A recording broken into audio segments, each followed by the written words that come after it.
Bon l'équipe, nouvelle vidéo. J'ai la bête juste en face de moi, vous avez dû voir le titre. Du coup c'est l'annonce de ma nouvelle moto. Je vais vous la montrer dans un instant. Juste avant, donc je tiens à vous le dire, moi j'ai 21 ans. Ma moto, la 125 du coup je l'ai depuis mes 17 ans. Ça fait un moment que j'ai le permis moto, ça fait presque un an que j'ai le permis gros cube. J'ai passé le permis 125 du coup à 17 ans, j'ai acheté la Duke à 17 ans pareil. Et en 2020, j'ai perdu le permis de conduire. Du coup, ça m'a laissé le temps de faire une prépa sur la 125. Du coup, comme vous la connaissez maintenant, noir et rouge avec le carbone, le décata, le pneu, machin, tout ça. À la base, le projet de la 125, il était dédié à ce que je puisse reprendre le stunt. Parce qu'à la base, moi je fais du stunt, j'ai commencé en 50. J'ai voulu m'améliorer, du coup je suis passé sur un 125. Et à la base, la 125, du coup, elle devait finir en moto de stunt, voilà, avec toutes les protections, machin et tout ça. Sauf que du coup, j'ai perdu le permis, j'ai commencé à faire cette prépa sur la 125. 6 mois plus tard, j'ai récupéré le permis. Du coup, j'ai pu commencer à rouler avec du coup cette nouvelle 125 que j'avais toute préparée, toute faite comme je la voulais. Parce que j'aime pas l'orange. C'est pour ça que maintenant la moto elle est noire et rouge. Et à la base du projet, c'était de mettre un 390 dans la moto. Du coup, juste prendre un moteur, le foutre dans la 125 et dans tous les cas, la moto ne devait pas être homologuée à la base. Voilà. De fil en aiguille, j'ai préféré la route parce qu'on m'a beaucoup emmené du coup dans la Nesc. Donc cette route magnifique où je fais presque toutes mes vidéos. De là d'où vient mon nom du coup sur les réseaux Nesc 84. C'est à cause de cette route parce que je l'ai faite et encore faite. Oula, alors attends. On a des potes sangliers qui traversent. Ah merde, il y en a beaucoup. Ah putain. Ah bah je me fais interrompre par des sangliers. Ah merde, génial. C'est pour ça que j'adore cette route. Du coup, oui, à la base, je voulais mettre un 390 dans cette moto pour pouvoir justement prendre le stunt et avoir un peu plus de puissance et tout, avec une plus grosse couronne, machin et tout ça. Vraiment, mon but, moi, à la base, c'était vraiment de faire des wheels et de me régaler pas sur piste, mais sur un bout de parking, quelque chose.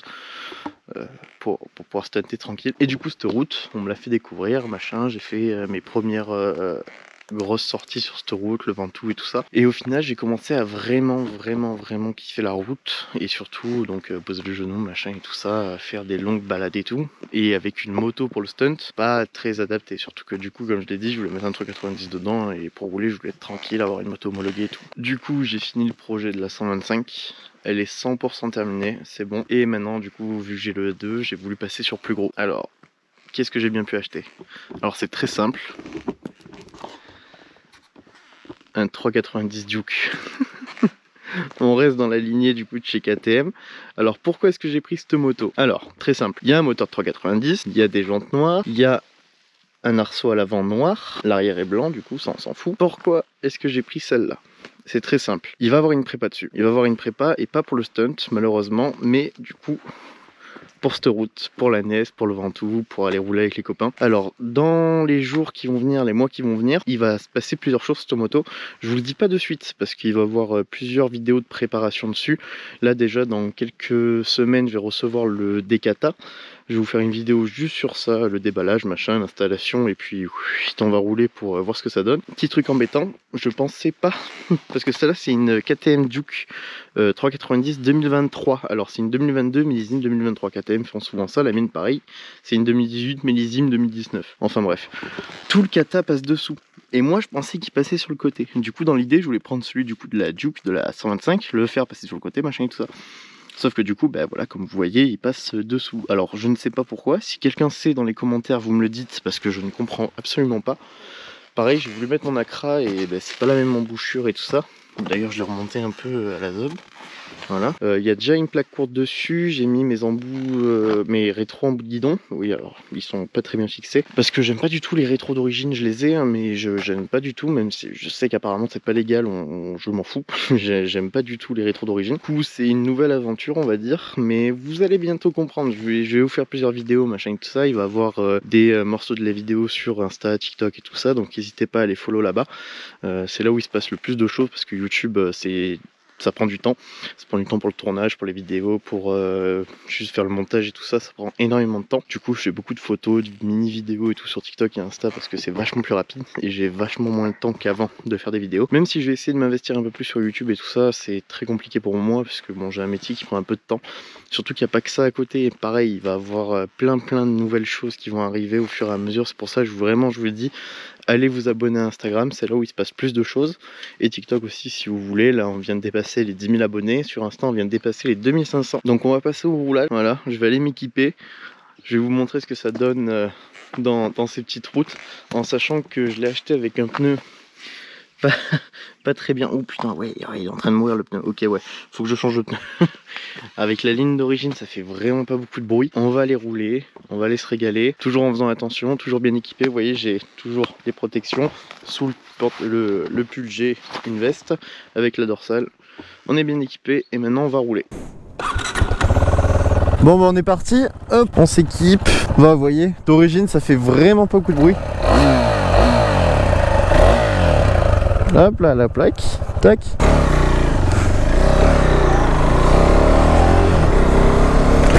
Bon, comme je vous disais, on va essayer de rouler un peu tranquille. Il commence à faire frais. Hop, il y a quelques endroits en plus dans la Nesque où ça commence à être un peu trempé. Ben là, par exemple, parfait. Quoi de mieux pour démontrer ça? Hop. Ah ouais, putain, ça va être trempé, merde, dommage. Putain, je suis con, j'aurais dû aller voir avant. Donc mon pneu, il est plus que mort, je vais le commander. Donc là, c'est du 150, alors que sur la Juke, moi, j'ai du 160. Alors, c'est pas d'origine, je l'ai changé parce que j'aime pas du tout le 150. J'aime pas du tout le 150, je préfère largement le 160. Alors, ça me fait moins pencher, je ne sais pas pourquoi, mais bon, je prends plus de plaisir avec le 160.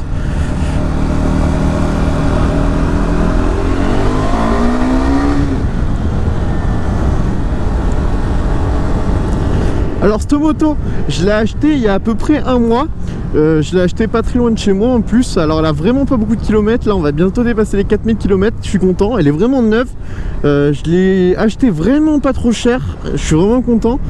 Il n'y a pas un problème dessus. Elle roule impeccable. Elle a tous ses chevaux, c'est nickel. Ça va, c'est limité à 80. On reste dans la limite. Hop. Ça a vraiment beaucoup plus de patates que le 125 hein. C'est vraiment trop bien. Alors pourquoi j'ai acheté un 390? À la base moi je voulais partir sur un 890, mais je le voulais absolument noir. Je le voulais noir full black. Sauf que les 890L en full black, les mecs ils les vendent 11 000, 12 000 euros. Et généralement t'as juste un accra dessus puis c'est tout. Ou sinon tu sais t'as les rétros de chez KTM qui valent 117 euros un seul, pas la paire. Ce que je trouve extrêmement cher. Alors que moi j'ai acheté ceux-là, tu vois, ils m'ont coûté 40 balles sur AliExpress. Même pas Amazon, je les ai achetés sur Amazon. Ils font le taf, je vois rien dedans, mais j'ai des rétros. Et ça c'est bien, je vois à peu près les phares dedans. Bon, on va essayer de doubler le monsieur qui est devant. Hop. Dès qu'on peut, on va essayer de le doubler. Alors du coup, j'ai acheté le 390. Pourquoi? Parce que je voulais garder un monocycle. Wesh, encore. Oh putain, frère, la Nesque, c'est plein de bestioles. Ouais, personne ne me croit. Regarde ça. Encore un bouquetin, ou je sais pas ce que c'est. Hop.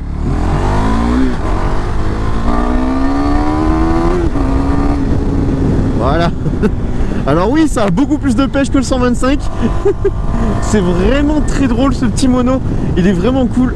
Surtout que libéré avec un Decata et l'Acra, que je vais peut-être faire déchicaner d'ailleurs, parce que je compte pas du tout aller en ville avec celle-là, rester dans ma campagne à moi, tranquillement. Du coup je pense vraiment que je vais mettre ouais, la ligne full tube. Dès que je l'installe, je vous fais une vidéo dessus, ça va être trop bien. Déjà que le mono du coup du 125 avec le Decata, il chante, c'est terrifiant. Et même mon pote petit biker qui a lui pareil, il a la même moto que moi, la Duke 125, il a mis le Decata dessus avec bon la ligne d'origine, mais il l'a du coup déchicané. Elle fait un boucan du diable, c'est monstrueux, peut-être un peu trop, mais c'est joli. C'est pour ça que j'hésite, je vais voir est-ce que j'enlève la chicane ou pas, on verra ça, parce que moi je compte pas aller en ville et j'ai pas envie d'embêter les gens qui sont en ville. Rester dans ma campagne à moi tranquillement. Putain, mais là aussi c'est trempé. Je pense un peu plus bas il fera meilleur. Donc je vais essayer de me dépêcher un peu pour faire cette vidéo parce qu'il commence à faire nuit et j'aime pas du tout rouler la nuit. D'ailleurs, truc trop bien, regardez, hop hop, j'ai des pleins phares, ça c'est cool parce que la 125 j'avais des phares teintés. Alors sur celle-là je pense pas les faire teinter, mais je vais essayer de voir pour trouver comme ils font en Inde. Si j'arrive à trouver une photo, je vous la mets. C'est un cache que tu mets sur ton phare directement en carbone ou je sais pas ce que c'est, pour justement avoir les phares teintés. Et quand il vient la nuit, tu les enlèves, tu les mets dans ton sac ou quoi, et au moins t'es tranquille, tu vois, t'as tes phares un peu jolis et tout, et tu gardes une bonne visibilité la nuit. Alors du coup, comme je vous disais, la moto elle est bourrée de coupes. Bon là je fais attention dans les virages et tout parce que vraiment j'ai plus de pneus. Ah, quand je vous dis que c'est bourré de coupes, c'est vraiment trop bien. Ah, je me régale. Avec cette moto, vraiment, je me régale. Alors j'avais hésité aussi avec la R7 de chez Yamaha, sauf que pour rouler ici une sportive, franchement, surtout bridée, je suis pas trop fan du projet. Alors que ce petit monocylindre de 400, je crois que c'est un 400 hein, qu'ils mettent sur le 390, il est vraiment, pour ici c'est vraiment parfait. Déjà qu'en 125, bon après j'avais l'habitude, je mettais des tartes à quelques gros cubes, alors là, ça va être rigolo. Du coup sur celle-là aussi je vais faire des modifications, je vais voir ce que je vais faire parce que je compte pas pour l'instant du coup passer la passerelle, je vais encore attendre un peu, ouais je vais faire la même, normalement je devrais déjà avoir la passerelle sauf que bon, j'ai trop tardé pour passer le permis, en fait je l'avais payé depuis 2 ans, je l'ai passé il y a 1 an. Et j'achète la moto maintenant. J'en ai rien à foutre. J'ai pas eu le temps, j'avais pas l'envie, la flemme, manque d'argent aussi parce que j'ai tout mis dans la 125. Du coup pareil, même la 125 qu'est-ce qu'elle va devenir? Alors du coup comme je vous expliquais, moi je suis né dans le stunt, j'ai toujours aimé ça, j'ai toujours voulu en faire. Et du coup j'en ai fait pendant presque 1 an et demi. Et j'ai dû arrêter, parce que ma moto avait serré, j'ai repris de travail et tout ça, et j'avais plus du tout le temps d'aller du coup m'entraîner et tout, en sachant que le stunt demande un entraînement très rigoureux, vraiment. J'ai commencé à réussir à lever au bout de peut-être 1 mois, et je parle de lever, hein, pas non plus passer les vitesses et tout. J'ai commencé justement à passer les vitesses au bout de 3-4 mois. Lâcher la main c'est venu très tard, et après les circles j'ai commencé à peu près vers 6-7 mois d'entraînement. Mais bon après c'est quelque chose où en fait tu peux pas t'arrêter pendant 3 semaines et reprendre d'un coup, parce que même si c'est comme le vélo, tu reprends vite tes marques et tout ça, tu oublies très rapidement tes notions, par exemple le frein. Moi mon problème c'est que je perdais le frein trop rapidement, je commençais à lever nanana, 2-3 semaines plus tard j'avais arrêté, je recommence un peu après. J'avais plus le frein, il a fallu que je me rentraîne à lever comme un con et freiner d'un coup pour reprendre le frein, tu vois. Et surtout ma 50 pusher, elle s'en prenait plein la gueule.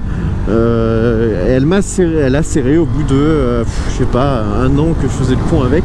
Bon, je l'avais acheté neuve, elle avait 2 ans. Et c'est au bout d'1 an que j'ai commencé à faire un peu plus le con avec. Elle était juste débridée, elle avait le pot d'origine et tout ça. Elle était trop bien cette Sherco. D'ailleurs je vous mettrai quelques petites vidéos de moi en train de faire le con avec.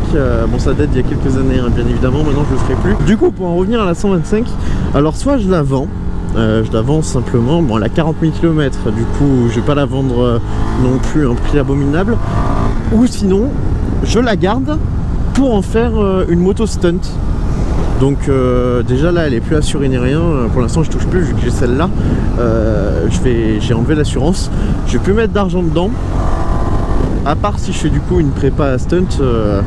Je sais pas encore ce que je vais faire, ou sinon juste je la garde pour les pièces pour celle-là, parce que vraiment je vais la vendre vraiment pas très cher. Par contre le truc qui est incroyable c'est que je redécouvre entièrement la route avec ça, c'est génial. Bon après j'ai envie de te dire, tous ceux qui sont passés à 125 ou une 50 à un gros cube, ils disaient waouh c'est un truc de malade et tout, et peut-être qu'au bout de 3 mois je vais me dire putain mais c'est chiant, ça avance pas.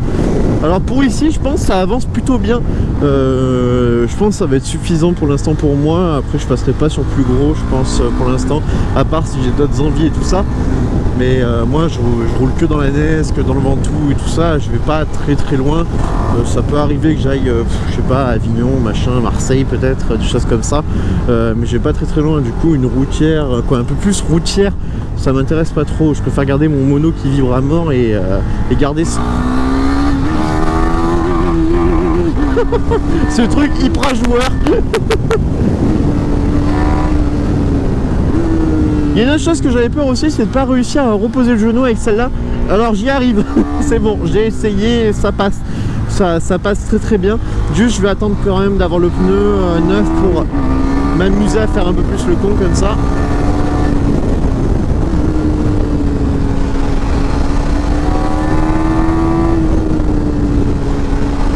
Par contre pareil, il y a un truc que j'aimerais bien faire sur cette moto.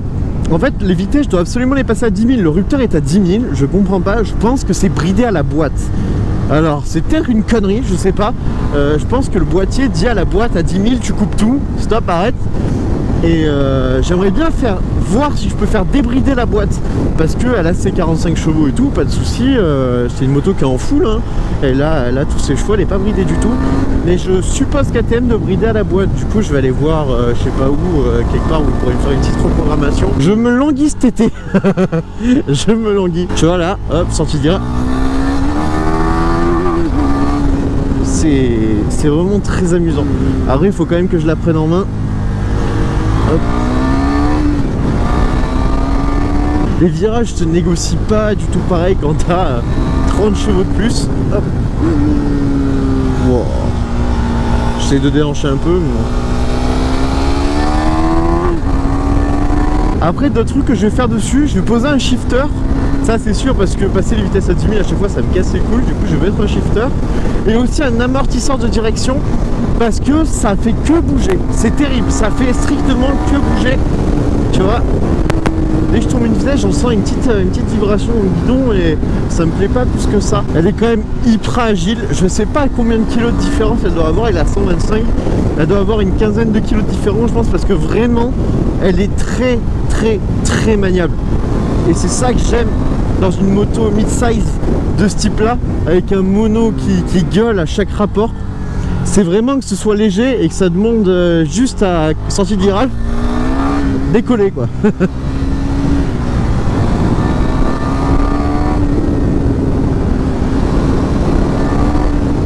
Les virages se négocient super bien avec.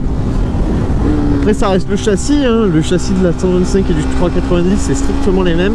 La dernière fois quand j'étais allé la chercher, il me l'avait filé avec, bon il n'y avait pas le plein, il y avait peut-être je sais pas 200 km d'autonomie. Il y avait marqué 3,5 je crois litres au 100.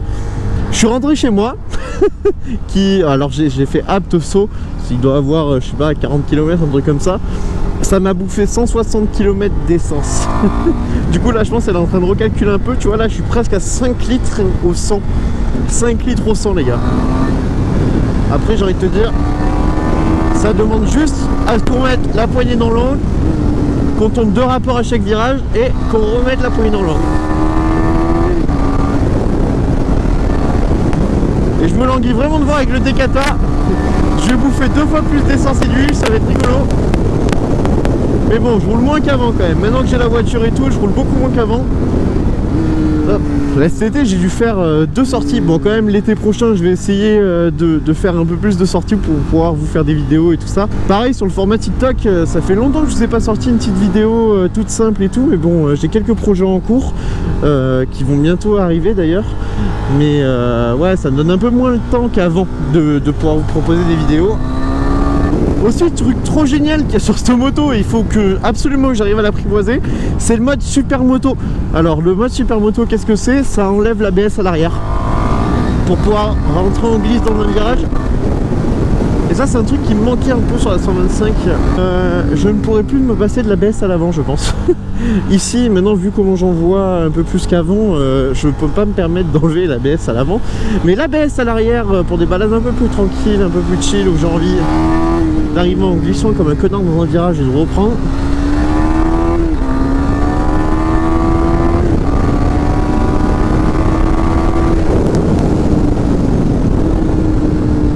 Hop.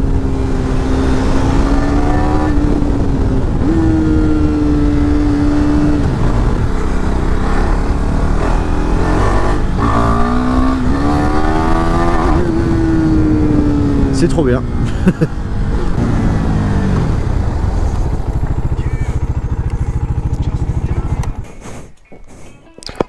Bon du coup les gars, c'est la fin de cette vidéo. Merci de l'avoir regardé si vous êtes encore là. Je tenais vraiment à vous remercier pour tout ce qui se passe depuis 2 ans. On est dépassé les 10 000 abonnés sur TikTok. On est du coup à 2500 sur Insta. Pareil, j'ai créé Nesque PRD84 du coup pour tout ce qui est photo. Je suis passionné de photo. Du coup, je vous mets l'Insta juste là. N'hésitez pas à aller voir aussi. Je fais des photos de motos, de voitures et tout ça. Tout ce qui nous fait kiffer. Même des fois, si vous roulez dans le coin et que vous voyez un mec avec un appareil photo et une voiture blanche, c'est moi. Je fais des photos gratuites quand je suis du coup dans ces coins-là. Par exemple, je peux être ici et vous prendre en photo quand vous passez là. C'est gratuit, du coup n'hésitez pas à vous arrêter, je vous filerai les photos juste en échange quand vous les mettrez sur Instagram ou quoi, vous me taguez dessus, c'est la seule chose que je vous demande. Voilà, donc n'hésitez pas à vous abonner, à lâcher un like et un commentaire si vous kiffez du coup cette petite moto. Il va y avoir vraiment beaucoup de modifications qui vont arriver, je vous demande vraiment d'aller vous abonner un peu partout pour voir les évolutions de tout ce qui va se passer. Je tiens aussi à remercier tous les copains qui sont encore là depuis 2 ans, qui m'ont beaucoup aidé à faire les vidéos et tout ça. Surtout Lucas et Nathan qui m'ont toujours aidé pour la moto, qui m'ont aidé à démonter, remonter des choses et tout, parce que moi je suis une quiche en tout ce qui est mécanique et tout ça. Dites-moi si la moto vous plaît, si vous aurez pensé que j'aurais acheté quelque chose d'autre, parce que bon, avec la MT9 et la R7, ça aurait pu croire que je passerais chez Yamaha, mais non, pas encore. Même si la nouvelle MT9 me plaît vraiment beaucoup. Voilà, je suis passé du coup sur cette petite Dodge 390, voilà. Elle est pépite. Bon allez, ciao l'équipe.